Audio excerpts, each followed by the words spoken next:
Hello and welcome again in the solidity tutorial. In the previous tutorial we have discussed structures, and in this tutorial we will discuss the mappings in the solidity. Mappings is just like the key value pair in the JSON. In mapping, the key addresses to the value and both of the things should be declared with their data types. Like suppose we want to store the names of the students, then key will be their roll numbers and names will be their values.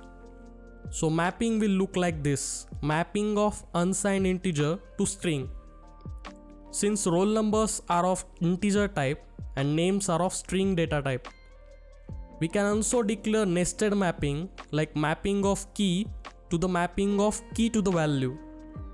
For example, we want to store the student's subject scores. The mapping would be roll number to subject to marks.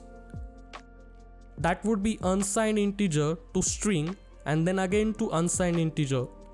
This is just an example. This can be made simple using structure as well. Now let's open the remix and test.sol file. Let's declare the mapping unsigned integer to string and name it as names. Now let's declare the function to store the names in this mapping.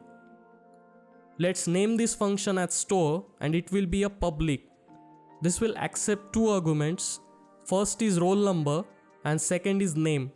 Here we have used a memory keyword with string. We will come to this in later part of tutorial where we will be discussing the difference between storage and memory. Let's store this roll number and name in the mapping. This can be done like this. Now let's make the entire mapping public so that we can access the values in the mapping. Otherwise, you can also define a function to return the name by accepting the roll number. Let's compile and deploy smart contract and store the roll number 1 and name as Abhay. Let's see if we have stored it successfully. So it's returning the correct name. Let's try adding second student name, which has a roll number of 2 and name is Isha, and check for both the students' name. Like this, you can also try using the nested mapping. Now let's try using mapping of uint to struct. For this, let's first declare the structure. So let's define a structure student and take fields as name and age. So a mapping will be like now roll number to the student structure.